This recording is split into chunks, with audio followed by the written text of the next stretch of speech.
নমস্কাৰ। আজিৰ প্ৰথম প্ৰশ্ন, ডিস্কভাৰী অফ আছাম নামৰ গ্ৰন্থখন কোনে লিখিছিল? এই প্ৰশ্নৰ শুদ্ধ উত্তৰটো তোমালোকে কমেণ্ট বক্সত জনাব বুলি আশা ৰাখিলোঁ। নেক্সট কুৱেশ্যনটো সুধিছে, কলাগুৰু বিষ্ণুপ্ৰসাদ ৰাভাৰ কোন বছৰত দেহাৱসান ঘটে? তলত দিয়া অপশ্যন চাৰিটাৰ ভিতৰৰ শুদ্ধ উত্তৰটো হৈছে অপশ্যন এ 1969 চনত। কলাগুৰু বিষ্ণুপ্ৰসাদ ৰাভাৰ 1969 চনত দেহাৱসান ঘটে। ইয়াৰ নেক্সট কুৱেশ্যন, লাই হাৰাৱা কোন ৰাজ্যৰ পৰম্পৰাগত নৃত্য? তলত দিয়া অপশ্যন চাৰিটাৰ ভিতৰৰ শুদ্ধ উত্তৰটো হৈছে অপশ্যন চি মণিপুৰ।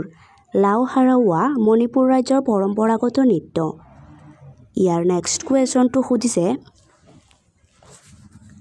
অসমৰ ৰাজধানী দিছপুৰত কোন চনত স্থাপন কৰা হৈছিল? তলত দিয়া অপশ্যন চাৰিটাৰ ভিতৰৰ শুদ্ধ উত্তৰ অপশ্যন ডি 1973 চনত। অসমৰ ৰাজধানী 1973 চনত দিছপুৰত স্থাপন কৰা হৈছিল। নেক্সট কুৱেশ্যন, কাৰ পৰামৰ্শত ৰাষ্ট্ৰপতিয়ে এখন ৰাজ্যৰ ৰাজ্যপাল নিযুক্তি দিয়ে? তলত দিয়া অপশ্যন চাৰিটাৰ ভিতৰৰ শুদ্ধ উত্তৰটো হৈছে অপশ্যন বি প্ৰধানমন্ত্ৰী। প্ৰধানমন্ত্ৰীৰ পৰামৰ্শত ৰাষ্ট্ৰপতিয়ে এখন ৰাজ্যৰ ৰাজ্যপালক নিযুক্তি দিয়ে। ইয়াৰ নেক্সট কুৱেশ্যন, সংবিধানৰ প্ৰস্তাৱনা কোনে প্ৰস্তুত কৰিছিল? তলত দিয়া অপশ্যন চাৰিটাৰ ভিতৰৰ শুদ্ধ উত্তৰটো হৈছে অপশ্যন এ জৱাহৰলাল নেহৰু। সংবিধানৰ প্ৰস্তাৱনা জৱাহৰলাল নেহৰুই প্ৰস্তুত কৰিছিল। নেক্সট কুৱেশ্যন, বিদ্ৰোহী কবি বুলি কোনজন সাহিত্যকক জনা যায়? তলত দিয়া অপশ্যন চাৰিটাৰ ভিতৰৰ শুদ্ধ উত্তৰটো হৈছে অপশ্যন চি প্ৰসন্নলাল চৌধুৰী। বিদ্ৰোহী কবি বুলি প্ৰসন্নলাল চৌধুৰীক সাহিত্যকক জনা যায়। নেক্সট কুৱেশ্যনটো সুধিছে, সুগন্ধি পখিলাৰ কবি বুলি কোনজন কবিক কোৱা হয়? তলত দিয়া অপশ্যন চাৰিটাৰ ভিতৰৰ শুদ্ধ উত্তৰ অপশ্যন এ হীৰেন ভট্টাচাৰ্য। সুগন্ধি পখিলাৰ কবি বুলি হীৰেন ভট্টাচাৰ্যক জনা যায়। নেক্সট কুৱেশ্যন, তলত দিয়া কোনবিধ ভিটামিন এ পোৱা যায়?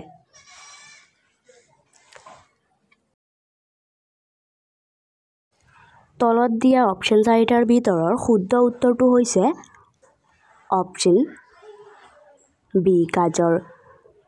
গাজৰত ভিটামিন এ পোৱা যায়।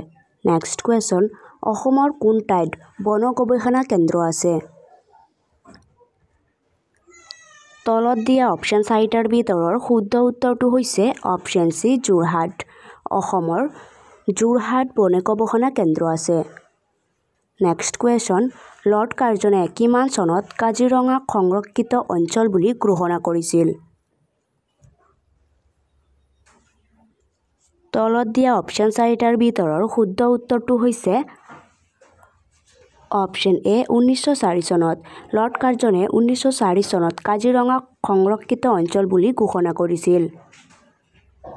নেক্সট কুৱেশ্যনটো সুধিছে, মিৰ্জুমলাৰ লগত অহা ঐতিহাসিকবিদজনৰ নাম কি?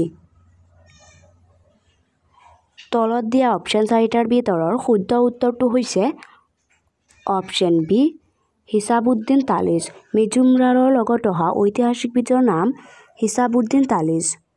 নেক্সট কুৱেশ্যন, অসম দিৱস কেতিয়া পালন কৰা হয়? তলত দিয়া অপশ্যন চাৰিটাৰ ভিতৰৰ শুদ্ধ উত্তৰটো হৈছে অপশ্যন বি 2 ডিচেম্বৰ। অসম দিৱস 2 ডিচেম্বৰ তাৰিখে পালন কৰা হয়।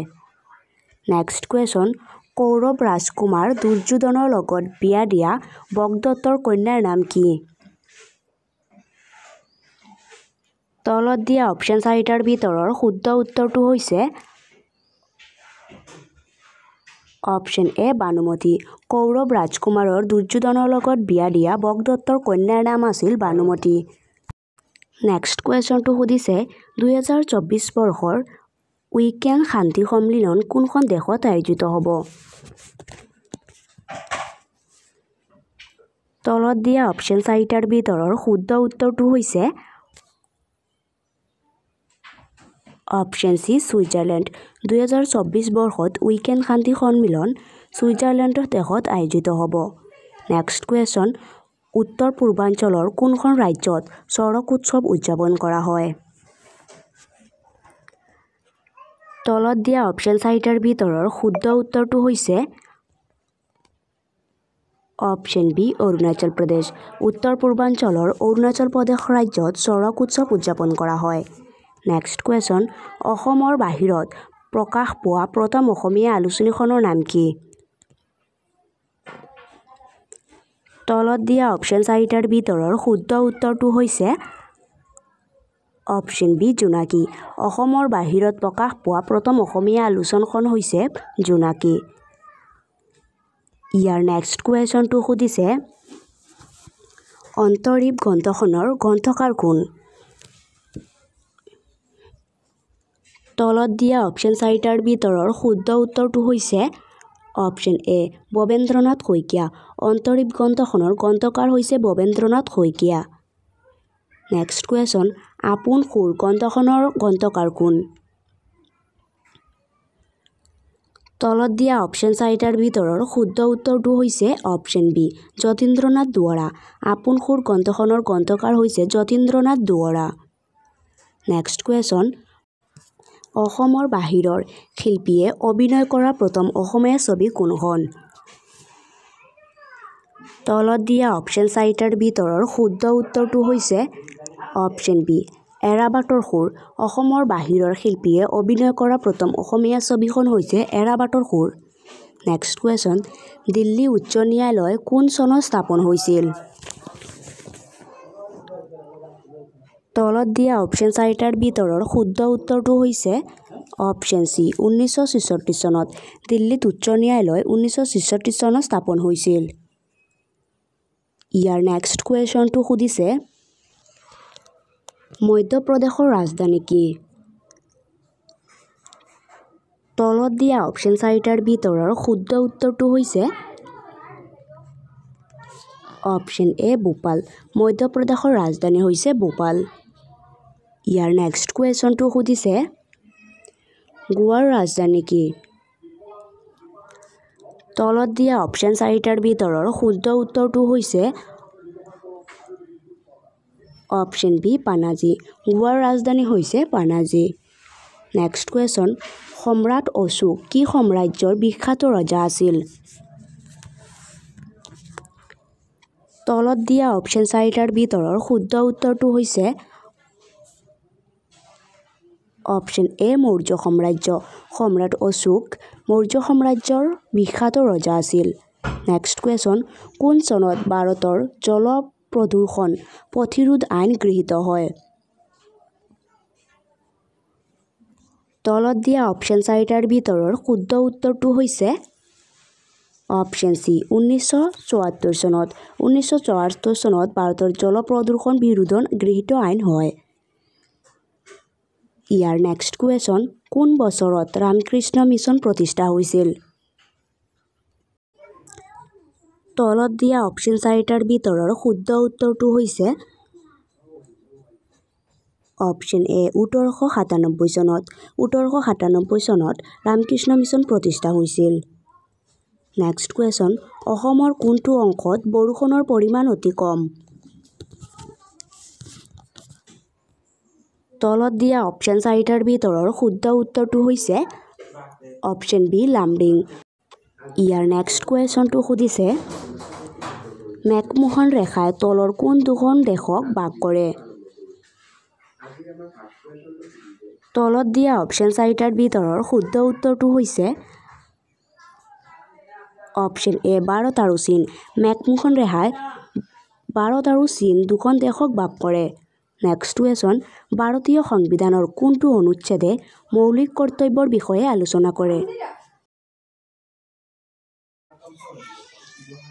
তলত দিয়া অপশ্যন চাৰিটাৰ ভিতৰৰ শুদ্ধ উত্তৰটো হৈছে অপশ্যন চি 91A অনুচ্ছেদ। ভাৰতীয় সংবিধানৰ 91A অনুচ্ছেদে মৌলিক কৰ্তব্যৰ বিষয়ে আলোচনা কৰে। নেক্সট কুৱেশ্যন, ভাৰতীয় সংবিধানৰ কোনটো অনুচ্ছেদত ৰাষ্ট্ৰপতিৰ শাসন বলবৎ কৰাৰ কথা উল্লেখ আছে? তলত দিয়া অপশ্যন চাৰিটাৰ ভিতৰৰ শুদ্ধ উত্তৰটো হৈছে অপশ্যন বি 396 নম্বৰ অনুচ্ছেদ ভাৰতীয় সংবিধানৰ 396 অনুচ্ছেদত ৰাষ্ট্ৰপতিৰ শাসন বলবৎ কৰাৰ কথা উল্লেখ আছে। ইয়াৰ নেক্সট কুৱেশ্যনটো সুধিছে অসমত প্ৰথম চৌপাশাল কেতিয়া স্থাপন কৰা হৈছিল? তলত দিয়া অপশ্যন চাৰিটাৰ ভিতৰত শুদ্ধ উত্তৰ অপশ্যন এ 1844 চনত। অসমত প্ৰথম চৌপাশাল 1844 চনত স্থাপন হৈছিল। নেক্সট কুৱেশ্যন উত্তৰ পূব ভাৰতৰ সৰ্ববৃহৎ ৰাষ্ট্ৰীয় উদ্যান কোনখন ৰাজ্যত আছে? তলত দিয়া অপশ্যন চাৰিটাৰ ভিতৰৰ শুদ্ধ উত্তৰটো হৈছে অপশ্যন ডি অৰুণাচল প্ৰদেশ। উত্তৰ পূব ভাৰতৰ সৰ্ববৃহৎ ৰাষ্ট্ৰীয় উদ্যানখন অৰুণাচল প্ৰদেশত অৱস্থিত। নেক্সট কুৱেশ্যনটো সুধিছে শংকৰদেৱে কোনগৰাকী ৰজাৰ শাসনকালত একশৰণ নাম ধৰ্ম প্ৰতিষ্ঠা কৰিবলৈ সক্ষম হৈছিল? তলত দিয়া অপশ্যন চাৰিটাৰ ভিতৰৰ শুদ্ধ উত্তৰটো হৈছে অপশ্যন বি নৰনাৰায়ণ। শংকৰদেৱে নৰনাৰায়ণ গৰাকী ৰজাৰ শাসনকালত একশৰণ নাম ধৰ্ম প্ৰতিষ্ঠা কৰিবলৈ সক্ষম হৈছিল। নেক্সট কুৱেশ্যন অসমৰ কোনখন জিলা হাতী দাঁতৰ ভাস্কৰ্যৰ বাবে বিখ্যাত? তলত দিয়া অপশ্যন চাৰিটাৰ ভিতৰৰ শুদ্ধ উত্তৰটো হৈছে অপশ্যন চি বৰপেটা। অসমৰ বৰপেটা জিলা হাতী দাঁতৰ ভাস্কৰ্যৰ বাবে বিখ্যাত। নেক্সট কুৱেশ্যন চাংগাই উৎসৱ কোনখন ৰাজ্যৰ সাংস্কৃতিক উৎসৱ? তলত দিয়া অপশ্যন চাৰিটাৰ ভিতৰৰ শুদ্ধ উত্তৰটো হৈছে অপশ্যন এ মণিপুৰ। চাংগাই উৎসৱ মণিপুৰ ৰাজ্যৰ সাংস্কৃতিক উৎসৱ। নেক্সট কুৱেশ্যন 2021 চনত তৰুণ গগৈক মৰণোত্তৰভাৱে কোনটো বঁটা প্ৰদান কৰা হয়? তলত দিয়া অপশ্যন চাৰিটাৰ ভিতৰৰ শুদ্ধ উত্তৰটো হৈছে অপশ্যন বি পদ্মভূষণ। 2021 চনত তৰুণ গগৈক মৰণোত্তৰভাৱে পদ্মভূষণ বঁটা প্ৰদান কৰা হয়। নেক্সট কুৱেশ্যন তিনিখনকৈ ভাৰতীয় ৰাজ্যৰ ৰাজ্যপাল হোৱা একমাত্ৰ অসমীয়া ব্যক্তিগৰাকী কোন? তলত দিয়া অপশ্যন চাৰিটাৰ ভিতৰৰ শুদ্ধ উত্তৰটো হৈছে অপশ্যন এ যোগেন্দ্ৰনাথ হাজৰিকা। তিনিখনকৈ ভাৰতীয় ৰাজ্যৰ ৰাজ্যপাল হোৱা একমাত্ৰ অসমীয়া ব্যক্তিগৰাকী আছিল যোগেন্দ্ৰনাথ শইকীয়া। নেক্সট কুৱেশ্যন ত্ৰিপুৰাক কেইখন ভাৰতীয় ৰাজ্যই আগুৰি আছে? তলত দিয়া অপশ্যন চাৰিটাৰ ভিতৰৰ শুদ্ধ উত্তৰটো হৈছে অপশ্যন বি দুখন। ত্ৰিপুৰাক দুখন ভাৰতীয় ৰাজ্যই আগুৰি আছে। নেক্সট কুৱেশ্যন কুৰুক্ষেত্ৰৰ যুদ্ধত অসমৰ কোনে অংশ লৈছিল? তলত দিয়া অপশ্যন চাৰিটাৰ ভিতৰৰ শুদ্ধ উত্তৰটো হৈছে অপশ্যন চি বগদত্ত। কুৰুক্ষেত্ৰৰ যুদ্ধত অসমৰ বগদত্তই অংশ লৈছিল। ইয়াৰ নেক্সট কুৱেশ্যনটো সুধিছে বিশ্বসিংহ কোন বংশৰ প্ৰথমগৰাকী ৰজা আছিল? তলত দিয়া অপশ্যন চাৰিটাৰ ভিতৰৰ শুদ্ধ উত্তৰ অপশ্যন ডি কোচ বংশ। ইয়াৰ নেক্সট কুৱেশ্যন অসম সাহিত্য সভাৰ মুখ্য কাৰ্যালয় ক'ত অৱস্থিত? তলত দিয়া অপশ্যন চাৰিটাৰ ভিতৰৰ শুদ্ধ উত্তৰটো হৈছে অপশ্যন এ যোৰহাট। অসম সাহিত্য সভাৰ মুখ্য কাৰ্যালয় যোৰহাটত অৱস্থিত। নেক্সট কুৱেশ্যনটো সুধিছে বুদ্ধদেৱে কি ভাষাত ধৰ্ম প্ৰচাৰ কৰিছিল? তলত দিয়া অপশ্যন চাৰিটাৰ ভিতৰৰ শুদ্ধ উত্তৰটো হৈছে অপশ্যন চি পালি ভাষাত। বুদ্ধদেৱে পালি ভাষাত ধৰ্ম প্ৰচাৰ কৰিছিল। নেক্সট কুৱেশ্যন মৌৰ্য সাম্ৰাজ্যৰ সময়ছোৱাত শিক্ষাৰ মূল কেন্দ্ৰ কি আছিল? তলত দিয়া অপশ্যন চাৰিটাৰ ভিতৰৰ শুদ্ধ উত্তৰটো হৈছে অপশ্যন বি তক্ষশিলা। মৌৰ্য সাম্ৰাজ্যৰ সময়ছোৱাত শিক্ষাৰ মূল কেন্দ্ৰ আছিল তক্ষশিলা। নেক্সট কুৱেশ্যন বাৰাণসী কোনখন নদীৰ পাৰত অৱস্থিত? তলত দিয়া অপশ্যন চাৰিটাৰ ভিতৰৰ শুদ্ধ উত্তৰ অপশ্যন এ গংগা। বাৰাণসী গংগা নদীৰ পাৰত অৱস্থিত। নেক্সট কুৱেশ্যন বিনয় পত্ৰিকা গ্ৰন্থখন কোনে ৰচনা কৰিছিল? তলত দিয়া অপশ্যন চাৰিটাৰ ভিতৰৰ শুদ্ধ উত্তৰটো হৈছে অপশ্যন চি তুলসী দাস বিনয় পত্ৰিকা গ্ৰন্থখন তুলসী দাসে ৰচনা কৰিছিল ইয়াৰ নেক্সট কুৱেশ্যন ৰাজ তৰংগিনী গ্ৰন্থখন কোনে ৰচনা কৰিছিল তলত দিয়া অপশ্যন চাৰিটাৰ ভিতৰৰ শুদ্ধ উত্তৰ অপশ্যন এ কলহন ৰাজ তৰংগিনী গ্ৰন্থখন কলহনে ৰচনা কৰিছিল নেক্সট কুৱেশ্যন বাৰাণসীৰ পুৰণি নাম কি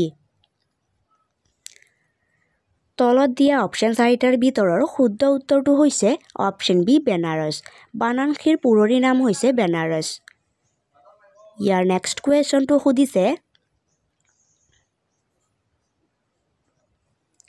হিমাচল প্ৰদেশৰ ৰাজধানী কি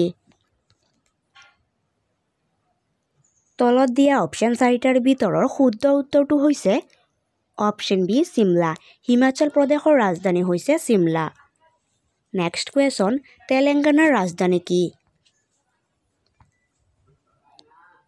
তলত দিয়া অপশ্যন চাৰিটাৰ ভিতৰৰ শুদ্ধ উত্তৰ অপশ্যন এ হায়দৰাবাদ তেলেংগানাৰ ৰাজধানী হৈছে হায়দৰাবাদ নেক্সট কুৱেশ্যন ধৰিত্ৰী দিৱস কিমান তাৰিখে পালন কৰা হয়